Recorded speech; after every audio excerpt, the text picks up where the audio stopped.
നമസ്കാരം, ചാനൽ 91 8 മണി വാർത്തകളിലേക്ക് സ്വാഗതം. ഇന്നത്തെ വാർത്തകൾ. ദേശീയ വനിതാ കമ്മീഷൻ മൂന്നാറിൽ സന്ദർശനം നടത്തി. ബിജെപി പ്രതിഷേധ മാർച്ചും ധർണയും നടത്തി. 5 റെസ്റ്റോറന്റ് 5 കോടി രൂപ വിറ്റുവരവ്. Cafe Kudumbashree premium super hit. Kaduthuruthy bypass road നിർമ്മാണ പ്രവർത്തനങ്ങൾ ത്വരിതഗതിയിൽ മുന്നേറുന്നു. വിശദമായ വാർത്തകളിലേക്ക്. ദേശീയ വനിതാ കമ്മീഷൻ ചെയർപേഴ്സൺ വിജയ രഹത്കർ മൂന്നാറിൽ സന്ദർശനം നടത്തി. മൂന്നാർ മേഖലയിലുള്ള വിവിധ തോട്ടങ്ങളിൽ ജോലി ചെയ്യുന്ന സ്ത്രീകളെ നേരിൽ സന്ദർശിച്ച് വിജയ രഹത്കർ തൊഴിലാളികളുടെ വിവിധ കാര്യങ്ങൾ ചോദിച്ചറിഞ്ഞു. ഉച്ചയ്ക്ക് ശേഷം മൂന്നാർ സർക്കാർ ഗസ്റ്റ് ഹൌസിൽ അവലോകന യോഗവും ചേർന്നു. മൂന്നാർ മേഖലയിലെ സ്ത്രീ തോട്ടം തൊഴിലാളികളുടെ ജീവിത സാഹചര്യങ്ങൾ മനസ്സിലാക്കുന്നതിനും തൊഴിൽ സാഹചര്യങ്ങളും മറ്റ് ചുറ്റുപാടുകളും നേരിൽ കണ്ട് വിലയിരുത്തുന്നതിനും ആയിരുന്നു സന്ദർശനം. എസ്റ്റേറ്റ് മാനേജ്മെന്റ് പ്രതിനിധികൾ, വിവിധ ട്രേഡ് യൂണിയൻ ഭാരവാഹികൾ, തൊഴിൽ വകുപ്പ് ഉദ്യോഗസ്ഥർ എന്നിവർ യോഗത്തിൽ പങ്കെടുത്തു. എടക്കാട്ടുവയൽ പഞ്ചായത്തിൽ പ്രവർത്തനരഹിതമായ പൊതുശ്മശാനം ഉപയോഗയോഗ്യമാക്കണമെന്നാവശ്യപ്പെട്ടുകൊണ്ട് എടക്കാട്ടുവയൽ പഞ്ചായത്ത് ഓഫീസിലേക്ക് ബിജെപി മാർച്ചും ധർണയും സംഘടിപ്പിച്ചു. ബിജെപി എടക്കാട്ടുവയൽ പഞ്ചായത്ത് സമിതി പ്രസിഡന്റ് അരുൺകുമാർ അധ്യക്ഷനായ ധർണാ സമരം എടക്കാട്ടുവയൽ ഗ്രാമപഞ്ചായത്ത് അംഗവും ബിജെപി ജില്ലാ വൈസ് പ്രസിഡന്റുമായ എം ആശിഷ് ഉദ്ഘാടനം ചെയ്തു.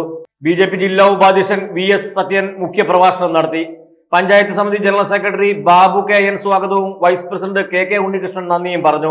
പഞ്ചായത്ത് സമിതി സെക്രട്ടറി അനിൽകുമാർ മണ്ണായത്ത്, രവി കലിയത്ത്, തമ്പി കൊല്ലം നിരപ്പേൽ, രാജൻ സീതകുന്തൽ തുടങ്ങിയവർ ആശംസകൾ പറഞ്ഞു. പൊതുശ്മശാനം എത്രയും വേഗം ഉപയോഗയോഗ്യം ആക്കിയില്ലെങ്കിൽ മറ്റ് സമര പരിപാടികളുമായി മുന്നോട്ടു പോകുമെന്നും ബിജെപി പ്രവർത്തകർ വ്യക്തമാക്കി.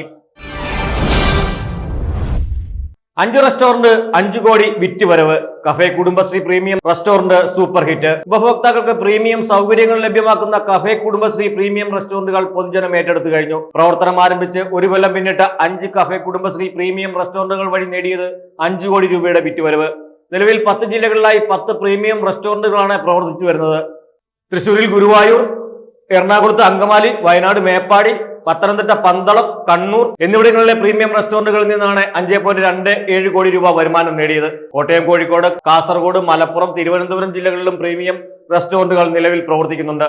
മികച്ച അടിസ്ഥാന സൗകര്യങ്ങളും ഗുണനിലവാരവും വൈവിധ്യമുള്ള ഭക്ഷ്യവിഭവങ്ങളും സേവനങ്ങളുമാണ് റെസ്റ്റോറന്റുകൾക്ക് മികച്ച സ്വീകാര്യത നേടിക്കൊടുത്തത്. കോട്ടയം എറണാകുളം സംസ്ഥാന പാതയ്ക്ക് സമാന്തരമായി നിർമ്മിക്കുന്ന കടുത്തുരുത്തി ടൗൺ ബൈപ്പാസ് റോഡിന്റെ നിർമ്മാണ പ്രവർത്തനങ്ങൾ ത്വരിതഗതിയിൽ മുന്നോട്ട് പോകുന്നതായി അഡ്വക്കേറ്റ് മോൻസ് ജോസഫ് MLA അറിയിച്ചു. കടുത്തുരുത്തി ബൈപ്പാസ് നിർമ്മാണ പുരോഗതി വിലയിരുത്താൻ ചേർന്ന പൊതുമരാമത്ത് വകുപ്പ് ഉദ്യോഗസ്ഥതല യോഗത്തിന് ശേഷമാണ് MLA ഇക്കാര്യം അറിയിച്ചത്. കടുത്തുരുത്തി ITC ജംഗ്ഷന് താഴെ നിന്നും ആരംഭിക്കുന്ന bypass road Kaduthuruthy block junction വരെ കൂട്ടിയോജിപ്പിക്കുന്ന നിർമ്മാണ പ്രവർത്തനങ്ങൾ ഇതിനകം പൂർത്തീകരിച്ചിട്ടുണ്ട്. ഏതാനും ദിവസങ്ങൾക്കുള്ളിൽ 2 അറ്റവും കൂട്ടിമുട്ടിച്ചുകൊണ്ടുള്ള റോഡ് ഫോർമേഷൻ യാഥാർത്ഥ്യമാകുന്നതാണ്. ഇപ്പോൾ മണ്ണ് നിറച്ചാണ് റോഡ് നിർമ്മാണം നടത്തിയിരിക്കുന്നത്. കൂടുതൽ ബലവത്തായി റോഡ് നിലനിൽക്കുന്നതിന് ഉപകരിക്കുന്ന വിധത്തിൽ നിർമ്മാണ ജോലികൾ അടുത്ത ഘട്ടത്തിൽ നടപ്പാക്കുന്നതിനും തീരുമാനമായിട്ടുണ്ട്. ഇതുവരെയുള്ള കാര്യങ്ങൾ പരിശോധിക്കുന്നതിനും തുടർന്നുള്ള അന്തിമഘട്ട നിർമ്മാണ പ്രവർത്തനങ്ങൾ തീരുമാനിക്കുന്നതിനും അഡ്വക്കേറ്റ് മോൻസ് ജോസഫ് MLA നേതൃത്വത്തിൽ സന്ദർശനവും അനുബന്ധ യോഗവും മെയ് 5 ഉച്ചകഴിഞ്ഞ് 3 മണിക്ക് നടത്തും. ഇതോടെ ചാനൽ 91 8 മണി വാർത്തകൾ സമാപിച്ചു. വീണ്ടും നാളെ രാവിലെ 8 മണിക്ക് കാണുന്നവരെ ഏവർക്കും ശുഭദിനം.